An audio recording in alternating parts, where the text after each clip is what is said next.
I'm appalled that our governor would spend millions and millions and millions of our tax dollars to go and try to save 50, 60 people from Israel, and at the same time not allow any Palestinian Americans to find refuge here. As a Christian, I follow Jesus, who is a Palestinian, who in my scriptures at the age of 2 had to flee because of the killing of innocent children. He fled to Egypt. He was a Palestinian refugee. From my Christian colleagues and anyone who professes to follow Jesus, please do not talk to me about making room for Jesus in your heart if you cannot make room at this time, in this space, for the Palestinian who needs our help and our safety. It is incumbent upon us all to be present with those who are marginalized and oppressed. And in this moment, in this time, we need to be present with our siblings who are experiencing this oppression to make sure that the ones that are here and our neighbors are safe, and the ones who need safety, that we advocate for them and make space. It's being reported that Hamas has just released 2 more hostages, but apparently they were trying to release them on Friday. I saw this being reported on Saturday, but I didn't talk about it because I was unsure of how accurate it was. Hamas had put out a statement saying, "We informed our Qatari brothers yesterday evening that we would be releasing Nurit and Yochafed for humanitarian reasons and without expecting anything in return. However, the Israeli occupation government refused to accept them." Well, Benjamin Netanyahu's office also put out a statement after the fact saying, "We will not refer to false propaganda by Hamas. We will continue to act in every way to return all the kidnapped and missing people home." Of course, when you read this on Saturday, you're like, who's telling the truth? Those 2 hostages were in fact released to the International Committee of the Red Cross, which took them to the Rafah crossing, where they were met by Israeli security officials. After releasing them, Hamas put out another statement saying, "We decided to release them for humanitarian and poor health grounds. Despite that, the enemy refused to receive them last Friday." If you ask me, it's very clear that the Israeli government is playing games because they had promised a continued flow of aid through the Rafah crossing. That an Israeli tank has accidentally hit the Egyptian border, injuring 7 people. Israeli military put out a statement saying the incident is being investigated and details are under review. The IDF expresses sorrow regarding the incident. I think we can all agree that nothing's going to come from that investigation. I don't understand how the whole world is in on this. Like, I understand Fox News and New York Times and CNN, NBC, like all that shit's fake. But like, who paid off Romania? I just want to know. Sunt destul de aproape de noi în momentul ăsta și se pare că s-au oprit. Cu siguranță este și infanteria izraeliană care interceptează toate aceste bombe. O să mai rămânem așa puțin pentru că niciodată nu știi exact când se opresc bombardamentele. Și totuși gata, s-a făcut liniște, să încercăm să ne ridicăm. Hell must have fucking frozen over. Like, I never thought I'd have to say this, but holy shit, the conservatives are right about the mainstream media. Like, fuck, it is gross the way CNN, ABC, MSNBC, New York Times, Fox News, like all of you guys are frauds the way you guys are covering the conflict in the Middle East. Like, how are all of you journalists turning into paid actors right now, doing the exact same shot as everybody else? Like, fuck, the headline reads massive barrage of rockets. Like, the only journalists I trust right now are at The Onion, because at least they're telling you why they're supporting state-sponsored genocide, is because they just don't want to get in trouble. And speaking of trouble, that's exactly what's happening to everyday Americans that are speaking out against the state-sponsored genocide. Like, students are losing their internships, people are losing their job opportunities, and for what? Because they're like, hey, don't shoot missiles at kids. Oh, hold on. You wanna know what's wild? Starbucks is suing their union for saying free Palestine. Like, I just want to remind you all, last year we were talking about Starbucks hiring the Pinkertons, ex-narco CIA, to bust up the unions, and they got away scot-free, like 0 repercussions. But the moment someone's like, yeah, don't shoot missiles at kids, all the CEOs of America lose their fucking shit. I just need to remind you of all the propaganda that's been force-fed down our throats. They lied about the crossfire that killed the music festival goers. They lied about the beheading of babies. They lied about the use of chemical weapons. They lied about bombing a hospital that they had already bombed 2 days ago. And they're lying about this war on terror. And we know this because while you were sleeping last night, they're bombing the West Bank, you know, the area that does not have hummus. Wait, I have a dark joke. Remember when Hamas released 2 American hostages and they're like, oh yeah, by the way, we're gonna release 2 Israeli ones too? Can you imagine being one of those hostages and then like having Hamas come back to you? It's like, yeah, we tried to return you, but they won't take us. They just want to keep bombing kids. Like that's the fucking dark world that we live in right now. 2 weeks ago, Sky's Kay Burley tried to concoct a row about David Lammy speaking at an event with Hussam Zomlot, the Palestinian ambassador to the UK. What about your opposite number, David Lammy, sharing a platform with the Palestinian ambassador who basically said the Israelis had it coming? Will the Shadow Foreign Secretary sit with the Palestinian ambassador appearing with him at an event, given that the Palestinian ambassador basically said the last couple of days that Israel had it coming? Is it appropriate that the Shadow Foreign Secretary sits with a man who said what he said? This is an atrocious comment by the Palestinian ambassador to the UK. Where are we with the Foreign Secretary, the Shadow Foreign Secretary at the moment, sharing a stage with a man who has said Israel had it coming? Now, there was a problem with that line of questioning. Hussam Zomlot has never said Israel had it coming with reference to the 7th of October attacks. Instead, he said this: "What is tragic is the blindness and deafness of the world and the international community for so many years over the warnings we have been saying that this was coming. Israel knew that this was coming their way." Now, that is completely different from what Kay Burley said. She said Zomlot said Israel had it coming, which means Israel deserved those attacks. Zomlot is instead saying the Palestinian Liberation Organization have been warning that if the situation in Gaza didn't improve, something like this could happen. Elsewhere in the interview, we called it tragic, of course.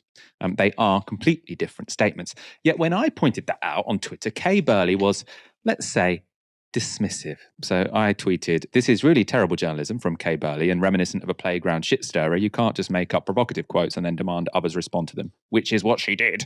Kay Burley said, "Don't message me, Michael. I have no interest in anything you have to say." So Kay Burley might not have cared about lying on air, but it seems her bosses, or perhaps Sky's lawyers, disagreed. Sky issued this on-air statement this weekend. Now, on Sky News Breakfast early this month, we reported that the Palestinian ambassador to the UK, Dr. Hussam Zomlot, said in reference to the Hamas attacks on Israel on the 7th of October that Israel had it coming. We recognise that this was not what Dr. Zomlot had said in an earlier interview. Sky News also accepts that this gave a potentially misleading representation of Dr. Zomlot's views. I'll be honest, I've never dated a black girl before, and I've never brought a black girl home.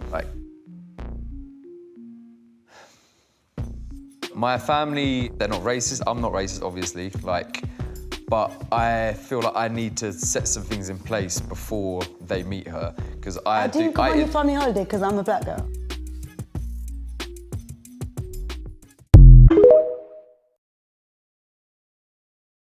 Cenk Uygur is a Turkish-American political commentator who was interviewed by Piers Morgan yesterday, and his interview made me very emotional, to say the least. Just listen. I think what Hamas did is disgusting. I cry for those Israeli innocent civilians.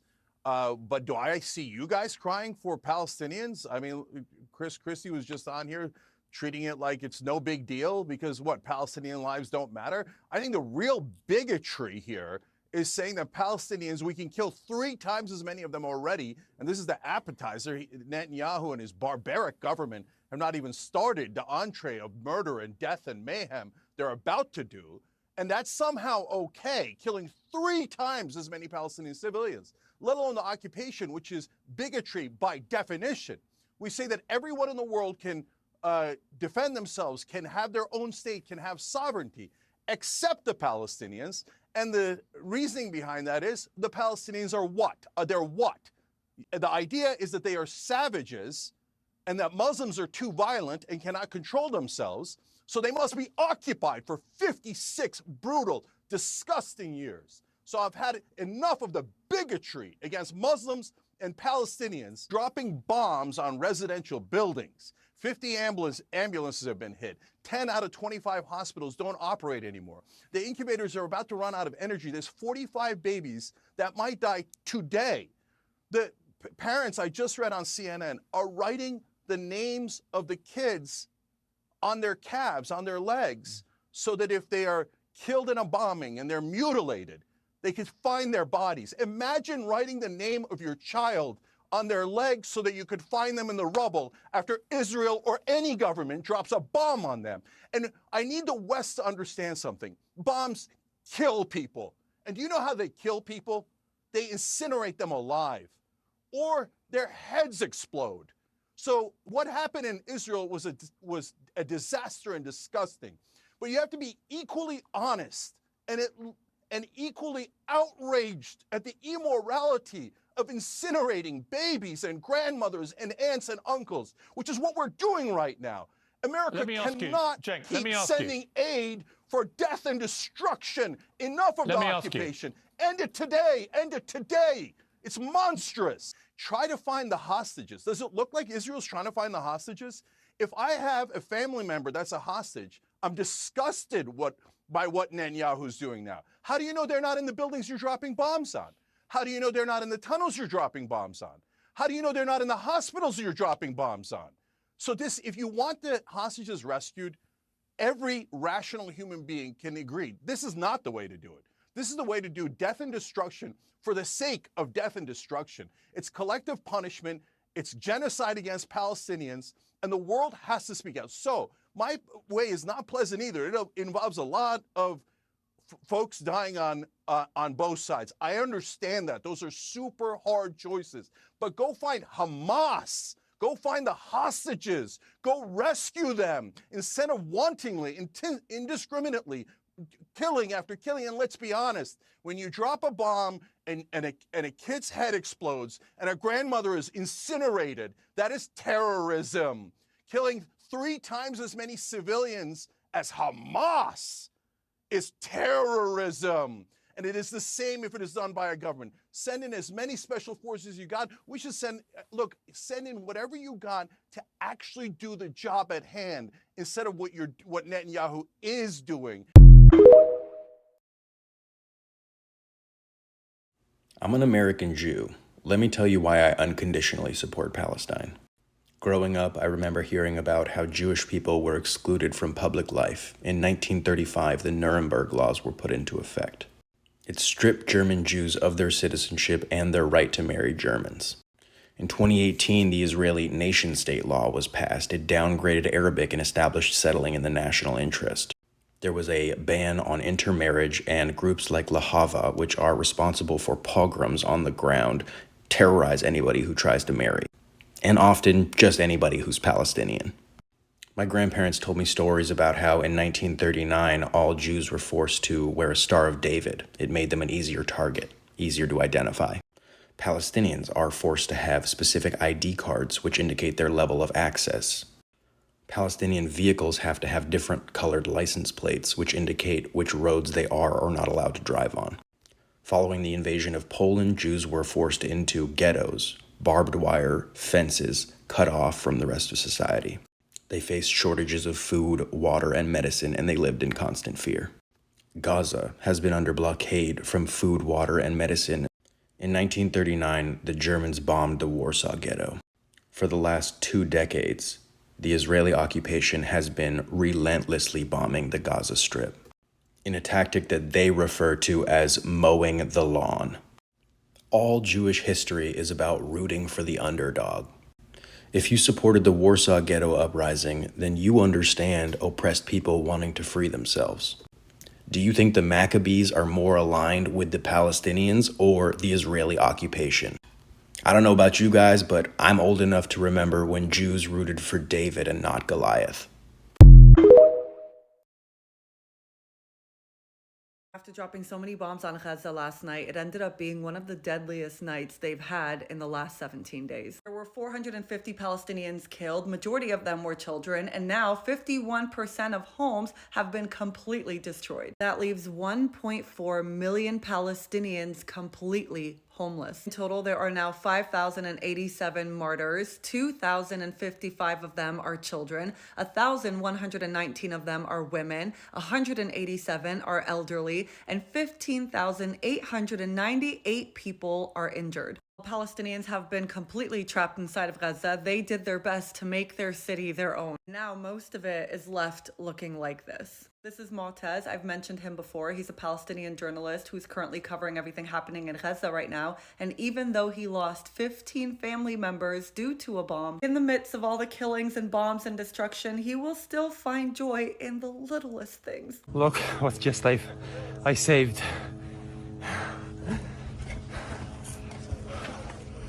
Oh. Hope I survive. Like did.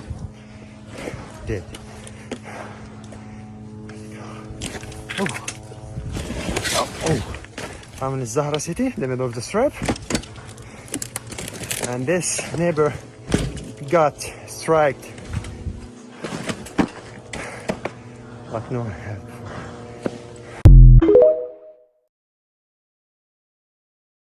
I promised I would stop talking about Israel and Palestine, so I will stick to urban planning. I would get some architects and rebuild Gaza with some hotels. If you were to turn Gaza into a mini Dubai.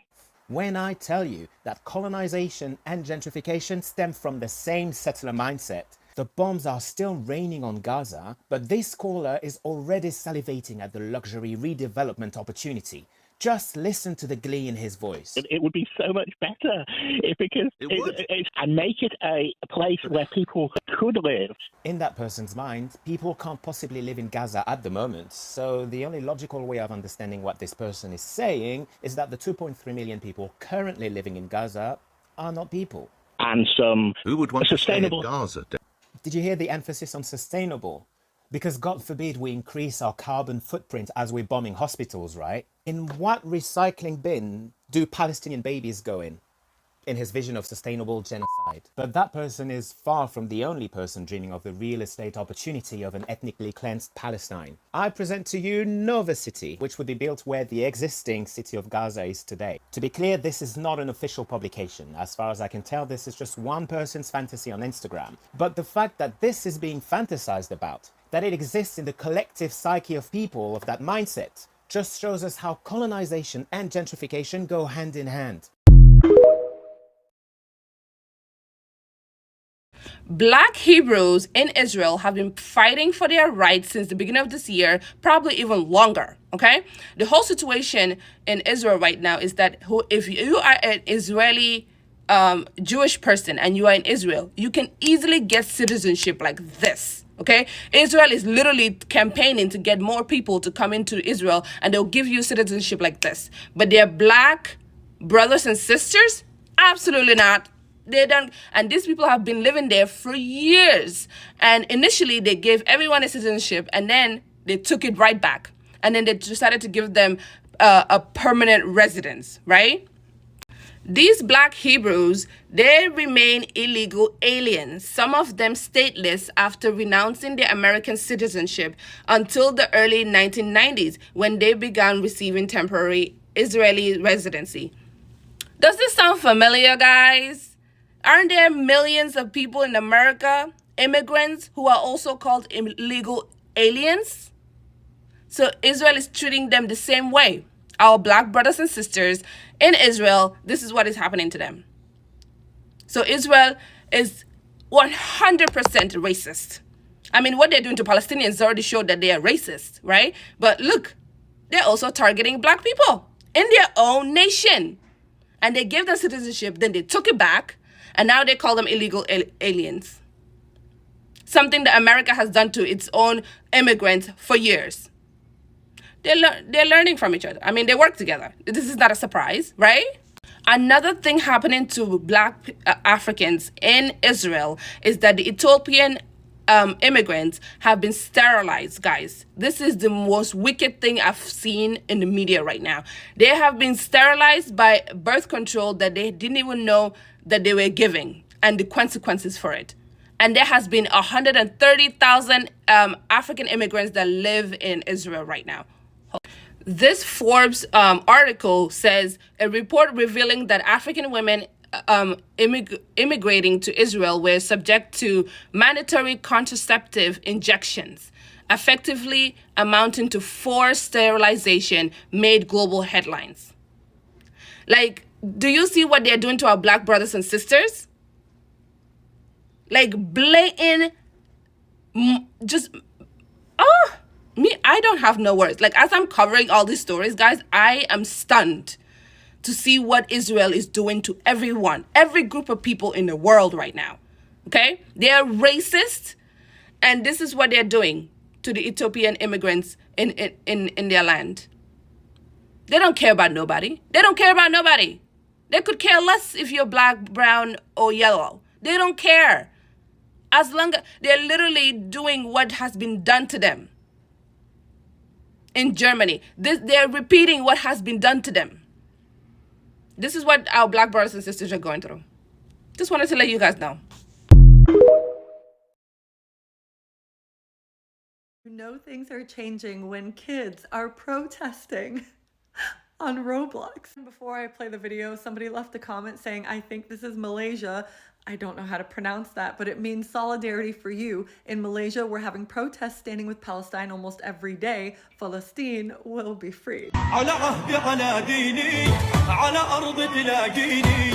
أنا نهلي أنا فديهم أنا دمي فلسطيني فلسطيني فلسطيني أنا دمي فلسطيني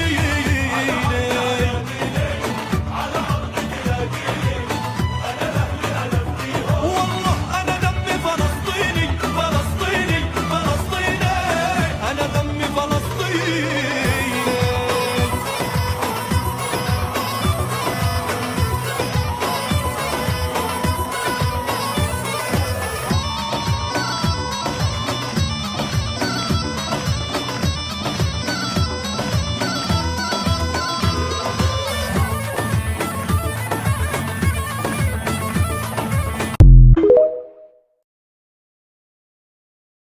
As a Palestinian, when I say Free Palestine, I am not just talking about Palestine. I started nursing school in 2015 in St. Louis, just a few miles away from where Michael Brown was killed by the police. And being in that city at that time, watching Black Lives Matter being born stirred up a lot of feelings for me as a Palestinian. I saw a country justifying a child being murdered by the state in the street. I saw the people protesting that murder being vilified. I was standing there protesting, watching a militarized police force with tear gas and rubber bullets marching towards me, and I thought, this is that. As a Palestinian, to understand what is going on in Palestine is to understand the de facto apartheid that Black Americans experience here in the States.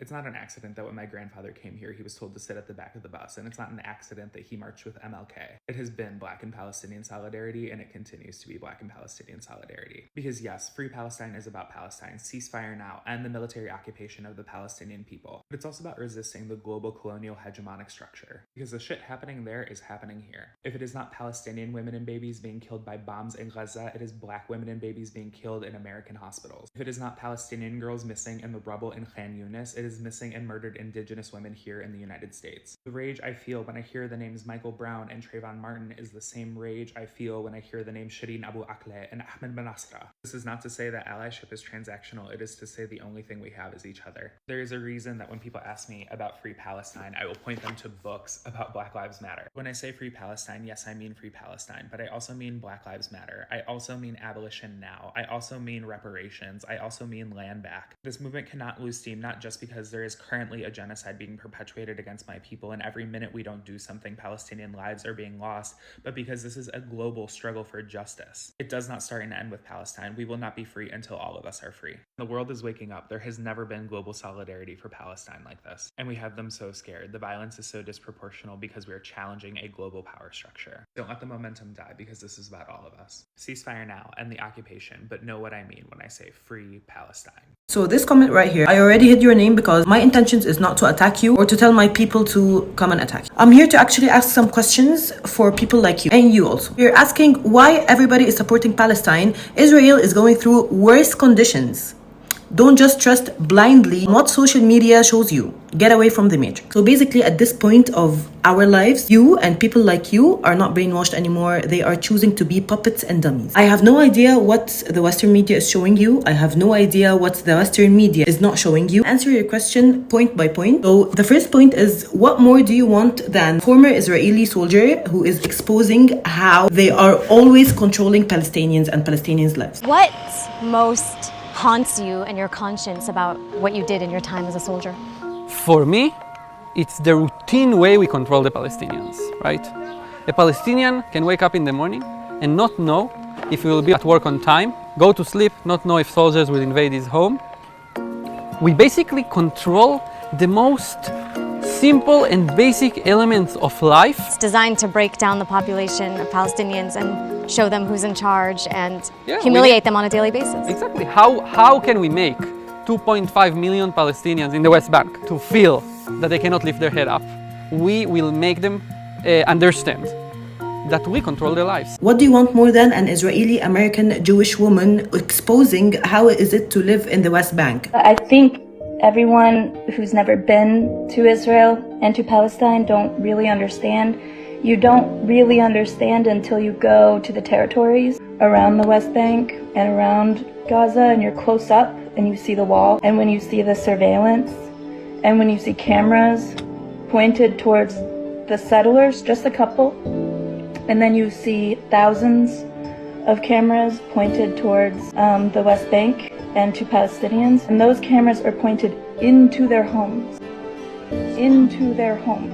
like not just the streets, not the public areas, straight into their homes, into their backyard. What do you want more than a Palestinian journalist who is reporting live, another Palestinian journalist reporting live from Gaza, and another Palestinian journalist reporting also live from Gaza, and there are other like 10 or 15 other journalists reporting live from Gaza? Your official speaker of the army defense, yours, not ours, publicly stated that they will continue bombing Gaza for no reason. They will cut off the electricity, fuel, water, food, anything. They are bombing malls, they are bombing hospitals, they are bombing churches, mosques, schools, bakeries. Speaking of Israel living in worse conditions, these are the soldiers who are living in worse conditions.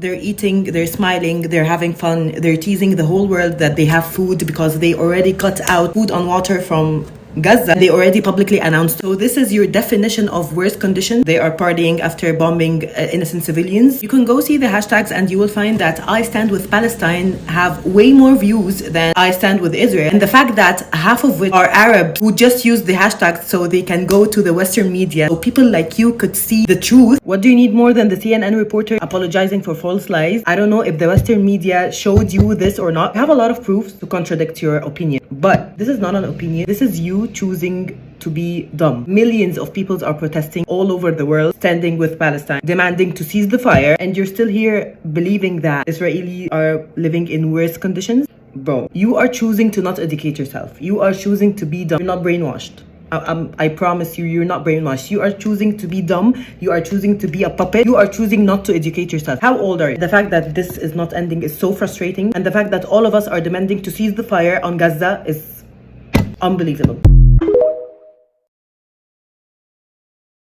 The Queen of Jordan just gave a major interview on CNN. I by no means agree with even the majority of what she says, but I think that it's a really important perspective to get for those trying to understand this conflict better. Because as noted in the interview, and it's with Christiana Manpour, who's excellent, there really is a divide in how the Western world and Western leadership views this conflict versus a lot of the rest of the world, and especially other countries in the region. So I think whether you agree or not, it's helpful to understand the arguments. Jordan is home to 40% of the total registered Palestinian refugees in the Middle East, according to the UN. That is simply a huge number, especially for a small country. Jordan's Queen Rania is herself of Palestinian descent, and she's joining me now for a world exclusive from Amman, the capital. Queen Rania, welcome to our program. Thank you, Christian. Can I ask you first, as an Arab, as a Palestinian, as a human being, a mother, how you're feeling ever since October 7th?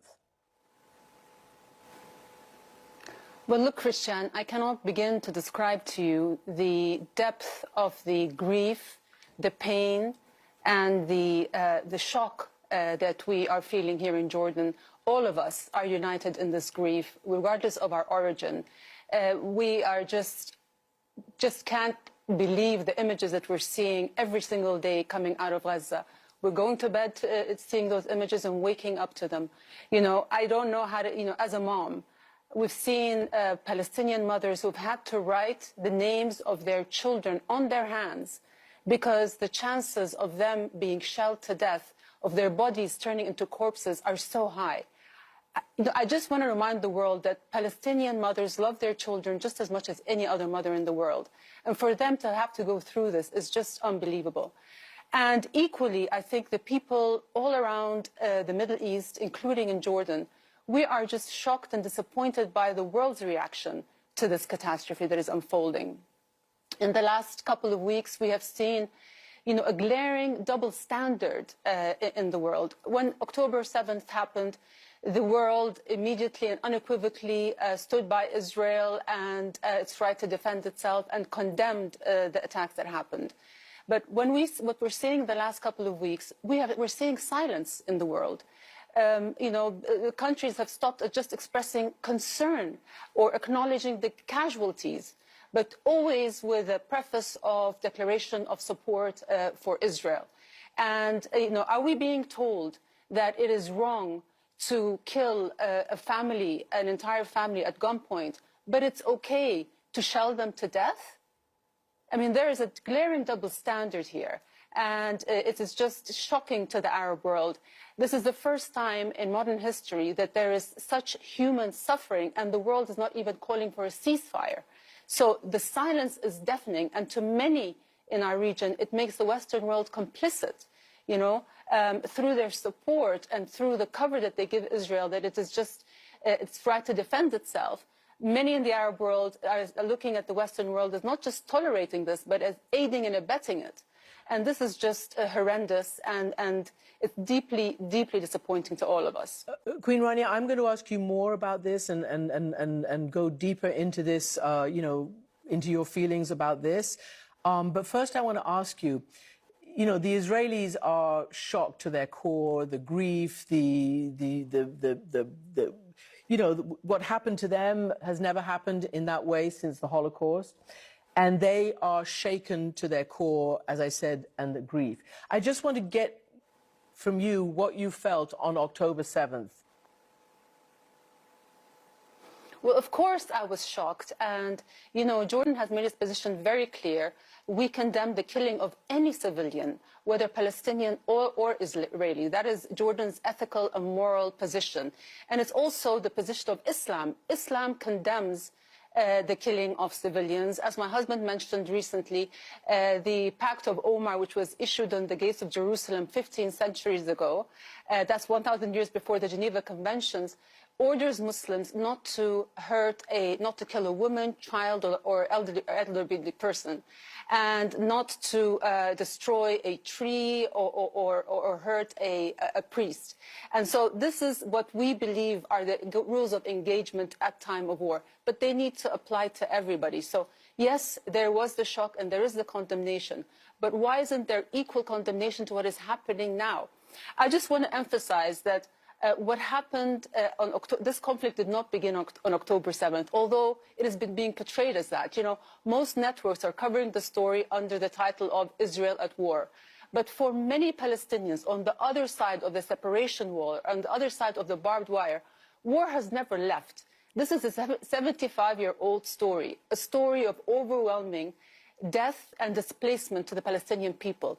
It is a story of an occupation under an apartheid regime that occupies land, that demolishes houses, confiscates land, military incursions, night raids. The context of a nuclear-armed regional superpower that occupies, oppresses, and commits daily documented crimes against Palestinians is missing from the narrative. Queen Rania? For too long, Palestinians' life...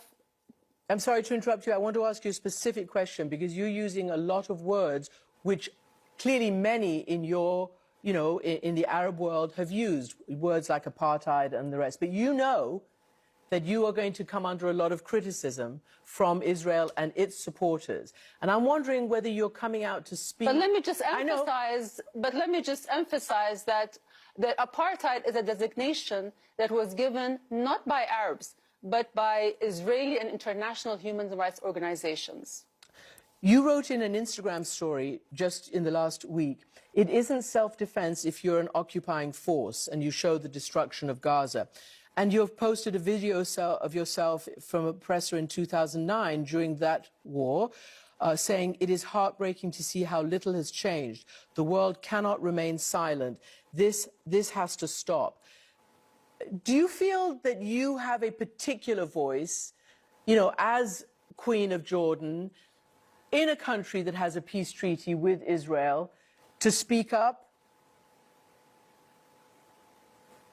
It's not about me, it's about speaking up for humanity. You know, this is not about, you know, being pro-Israeli or pro-Palestinian. This is about choosing the people, the everyday people on both sides. And, you know, and explaining again that the Palestinian people have for too long been living under oppression and a dehumanization. You know, they suffer daily indignities and human rights violations, whether they're being jailed or humiliated or harassed. They do not have freedom of movement. There are over 500 checkpoints scattered all over the West Bank. You have a separation wall, which is deemed illegal by the International Court of Justice, that has separated the territories into 200 disconnected enclaves. And, you know, you've seen the aggressive expansion of settlements on Palestinian land. And those have interrupted the territorial contiguity of the territories and has deemed an autonomous, independent Palestinian state not viable. So you are seeing all these, this is the background of this conflict. There's a hyperfixation on Hamas now because of what happened the last couple of weeks. But this is a problem that far precedes Hamas and will continue after Hamas. This is a fight for freedom and for justice. And that is what needs to be heard. Can I ask you this question then? Because, you know, quite a brave, I think she's Saudi anyway, a journalist on the Saudi television network Al Arabiya, took this and hammered Khalid Mashal, the former head of Hamas, and said to him, the butchery, well, that's my word, but she said, what everybody's seen on their screens has, you know, turned the world away from the Palestinian cause.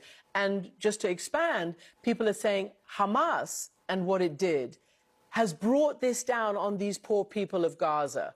Do you accept that?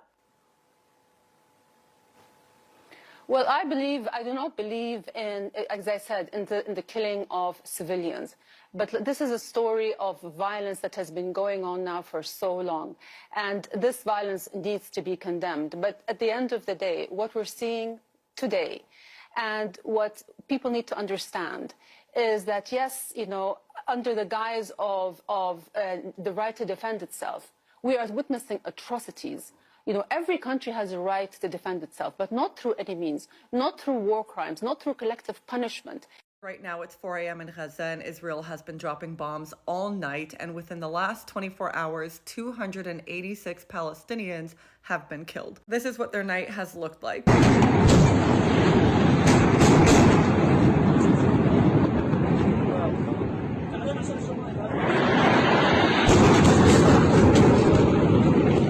If you're curious what it's like to be inside your home while all of this is happening, here's a video.